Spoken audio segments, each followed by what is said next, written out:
নমস্কার বন্ধুরা, cook with শিখা রান্নাঘরে সকলকে স্বাগত জানাই। আজ নিয়ে এসেছি ডিম বেগুনের দুর্দান্ত স্বাদের একটি রেসিপি। এইভাবে ডিম দিয়ে বেগুন রান্না করলে ভাত রুটির সাথে দারুণ খেতে লাগবে। এটা আপনারা রাতের ডিনারেও ঝটপট তৈরি করে নিতে পারেন রুটির সাথে খাওয়ার জন্য। রুটির সাথে দারুণ যায় এই ডিম বেগুন রেসিপিটা। আশা করছি রেসিপিটা আপনাদের কাছে ভালো লাগবে। যারা নতুন দেখছেন চ্যানেলটি, রেসিপি ভালো লাগলে চ্যানেলটি সাবস্ক্রাইব করে সাথে থাকা অনুরোধ রইল। আমি এখানে নিয়মিত ধরনের ঘরোয়া রেসিপিগুলো শেয়ার করে থাকি, আশা করছি আপনাদের ভালো লাগবে। তো দেখে নেওয়া যাক। তো ডিম বেগুন রান্না করার জন্য আমি এখানে বেগুন কেটে নিয়েছি। বেগুনটাকে আমি এরকম লম্বা লম্বা করে কেটে নিয়েছি। আর কয়েক টুকরো আমি আলুকে এভাবে করে লম্বা লম্বা করে কেটে রেখেছি। তো বেগুন আর আলুর পরিমাণটা আপনারা আপনাদের মতো করে কম বা বেশি করে নিতে পারবেন। এরপর আমি কড়াই বসিয়ে দিয়েছি গ্যাসের উপর। এবার সেই কড়াইতে 1 টেবিল স্পুন পরিমাণ তেল দিয়ে দিলাম। এবার তেলটা গরম হয়ে গেলে আলুগুলোকে ছেড়ে দিয়ে আলুগুলোকে প্রথমে একটু ভেজে নেব। আলুগুলোকে দিয়ে দিলাম। মিনিট কয়েকের জন্য একটু নাড়াচাড়া করে প্রথমে আলুটাকে একটু ভেজে নিতে হবে।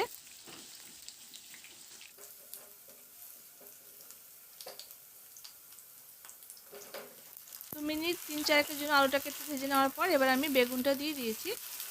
এবার বেগুনটা দিয়ে আলুর সঙ্গে আবার কয়েক মিনিট সময় ধরে একটু নাড়াচাড়া করে আলু আর বেগুনটা বেশ লালচে রং ধরা পর্যন্ত একটু ভেজে নিতে হবে। বেগুনটা আলুটা ভেজে নেওয়ার পরেই কিন্তু দিতে হবে, তাহলে কিন্তু আলুটা ভালো করে ভাজা হবে। যদি আমি একসঙ্গে দিয়ে দিতাম তাহলে কিন্তু আলুটা ভালো করে ভাজাটা হতো না।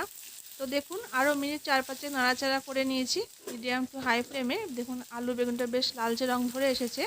এবার আমি বেগুনের আলুটাকে নামিয়ে নেব। তো এইভাবে বন্ধুরা এই আলু বেগুন দিয়ে এই ডিমের রেসিপিটা করে খেয়ে দেখতে পারেন। ভাত দিয়ে যেমন খেতে ভালো লাগে তেমনি কিন্তু রুটির সঙ্গে খেতে ভালো লাগে। তাছাড়া লুচি পরোটার সঙ্গে কিন্তু আপনারা খেতে পারেন, লুচি পরোটার সঙ্গে যাবে রেসিপিটা। তো আশা করছি ভালো লাগবে আপনাদের কাছে। এবার আমি কড়াইতে আবার 1 টেবিল স্পুন পরিমাণ তেল দিয়ে দিলাম, সর্ষের তেল। আর রান্নাটা আমি সর্ষের তেলেই করছি। এবার তেলটা গরম হয়ে গেলে এখানে 1/2 টিস্পুন জিরে ফোড়ন দিয়ে দিয়েছি। এবার জিরেটা একটু ভাজা ভাজা হয়ে গেলেই এখানে কেটে রাখা পেঁয়াজটা দিয়ে দিলাম।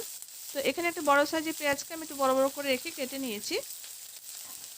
এবার পেঁয়াজটা দিয়ে এখানে কয়েক টুকরো কাঁচা লঙ্কাকে আমি চিড়ে দিয়ে দিয়েছি। তো এখানে 3-4টে কাঁচা লঙ্কা আমি চিড়ে দিয়ে দিয়েছি। ঝালটা যে যেমন খাবেন সেই পরিমাণ মতো আপনারা কাঁচা লঙ্কাটা দেবেন। এবার পেঁয়াজটা দিয়ে কয়েক মিনিট নাড়াচাড়া করে হালকা করে একটু ব্রাউন রং ধরা পর্যন্ত ভেজে নেব।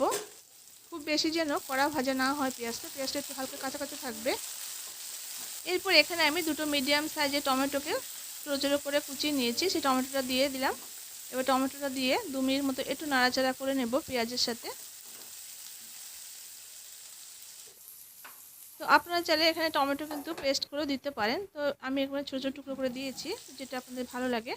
এবার একটা ঢাকা দিয়ে মিনিট 2 মতো রেখে দেবো। এতে দেখবেন টমেটোগুলো বেশ নরম হয়ে যাবে। মিনিট 2 পরে এবার ঢাকাটা খুলে নিয়েছি। দেখুন টমেটোগুলো বেশ নরম হয়ে গেছে। দেখুন এইভাবে করে চাপ দিলে কিন্তু ম্যাশ হয়ে যাচ্ছে টমেটোগুলো। এরপর এখানে আমি 1 টিস্পুন পরিমাণ পেঁয়াজ আর রসুনের পেস্ট দিয়েছি। পেঁয়াজ আর রসুনের পেস্টটা দিয়ে আবার আমি মশলাটাকে একটু নাড়াচাড়া করে কষিয়ে নিচ্ছি। তো আমি এখানে একটা পেঁয়াজ তেলের মধ্যে দিয়েছি আর একটা পেঁয়াজকে কিন্তু আমি বেটে নিয়েছি। এবার মশলাটা নাড়াচাড়া করে নেওয়ার পর এখানে 1/2 টিস্পুন হলুদের গুঁড়ো দিয়ে দিয়েছি, 1 টিস্পুন জিরের গুঁড়ো, আর 1 টিস্পুন আমি এখানে কাশ্মীর লাল লঙ্কা গুঁড়ো দিয়েছি রঙের জন্য, আর টেস্ট হিসেবে লবণটা দিয়ে দিয়েছি। এবার সামান্য একটু জল দিয়ে মশলাটাকে খুব ভালো করে তেল ছেড়ে না আসা পর্যন্ত কষিয়ে নেব। আমি এখানে একটু জল দিয়ে দিয়েছি, তাহলে মশলাটা কষাতে সুবিধা হবে আর মশলাটা খুব ভালো মতো একটু কষানো হবে। মশলা দিয়ে নাড়াচাড়া করে কয়েক মিনিট দেখুন খুব ভালো করে এভাবে করে একটু কষিয়ে নিতে হবে। দেখুন মশলা চারদিক থেকে তেল ছাড়তে শুরু করেছে।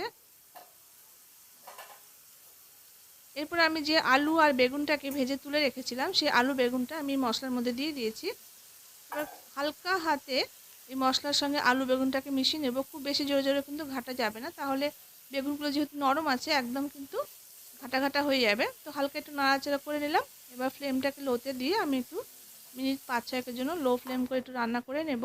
এরপর একটা ঢাকা দিয়ে দিলাম। এবার মিনিট 5-6 মতো লো ফ্লেম করে একটু রেখে দেবো। এতে দেখবেন বেগুনটা তারপরে আলুটা কিন্তু খুব সুন্দর করে কুক হয়ে যাবে। আর এই রান্নাতে কিন্তু একটু জল যাবে না, এরকম ঢাকা দিয়ে রেখে রেখে কিন্তু রান্নাটা করতে হবে। তো আমি আপনাদের রেখে দিচ্ছি। দেখুন আলুটা কিন্তু খুব সুন্দর করে সেদ্ধ হয়ে গেছে। এরপর আমি যেটা করব, তো এবার আমি সবজিটা চারদিক থেকে একটু এভাবে করে সরিয়ে দিচ্ছি, মাঝখানটা একটু জায়গা করে নিচ্ছি। এবার সামান্য একটু তেল আমি এখানে দিয়ে দিয়েছি। এবার তেলটা যখন গরম হয়ে গেলে এখানে 2টো ডিমকে আমি ফাটিয়ে দেখুন দিয়ে দিয়েছি। এবার ডিমটা দিয়ে কয়েক মিনিট একটু অপেক্ষা করে নেব। তারপর একটু নাড়াচাড়া করে দেখুন ডিমটাকে একদম ভাঙা ভাঙা টুকরো টুকরো করে নিচ্ছি। ডিমটাকে নাড়াচাড়া করে দেখুন ভুজি মতো এটাকে করে নিয়েছি। এবার হালকা হাতে বেগুন আর আলুর সঙ্গে এই ডিমটাকে আমি নাড়াচাড়া করে মিশিয়ে নেব। তো আমি এখানে একবারে ডিমটাকে দিয়ে ভুজি করে নিয়েছি, তবে আপনারা চাইলে কিন্তু একটা আলাদাভাবে করে নিয়েও কিন্তু অ্যাড করতে পারেন, তো যেটা আপনাদের ভালো লাগে। এবার ডিম আর আলু খুব ভালো করে নাড়াচাড়া করে মিশিয়ে নেওয়ার পর এখানে আমি একটা টমেটোকে একটু ফালি ফালি করে দিয়ে দিয়েছি। এতে দেখতেও ভালো লাগবে আর খেতেও কিন্তু ভালো লাগবে। এরপর একটু ধনেপাতা কুচি এখান থেকে উপর থেকে ছড়িয়ে দিলাম। এবার এই অবস্থায় আমি কিন্তু নাড়াচাড়া করবো না, ঢাকা দিয়ে মিনিট 3 জন্য রেখে দিয়েছি। মিনিট 3 পর ঢাকাটা এবার খুলে নিলাম। এবার হালকা হাতে বেগুন আর আলুটাকে নাড়াচাড়া করে ধনেপাতাগুলোকে নাড়াচাড়া করে খুব ভালো করে একদম মিশিয়ে নেব। তো রান্নাটা কিন্তু আমার একদম শেষ পর্যায়ে। তো একদমই কিন্তু জল না দিয়ে কিন্তু রান্নাটা এইভাবে করে একটু শুকনো শুকনো মতো করে করতে হবে। তো দেখুন রান্নাটা কিন্তু আমার তৈরি হয়ে গেছে। এবার আমি একটা প্লেটে সার্ভ করে নিচ্ছি। তো দেখুন দেখতে কতটা মুখরোচক লাগছে, খেতেও কিন্তু দারুণ লাগে। আর আমি যে লাস্টে টমেটোটা দিলাম এগুলো কিন্তু একটু শক্ত শক্ত থাকবে, যার ফলে একটু টকটক ভাব লাগবে, খেতে ভালো লাগবে, বেশ চটপটা টেস্ট আসবে, খেতে খুব ভালো লাগবে রুটির সঙ্গে ভাতের সঙ্গে। তো রুটির সঙ্গে বেশি ভালো লাগবে খেতে। তো যেটাতে আপনাদের সুবিধা, যেটা দিয়ে আপনারা ট্রাই করতে চান করবেন। তো রান্নাটা আমার একদম কমপ্লিট হয়ে গেছে। এবার আপনারা ভাত বা রুটির সঙ্গে এটাকে সার্ভ করতে পারেন, বা লুচি পরোটার সঙ্গে কিন্তু এটা সার্ভ করতে পারেন।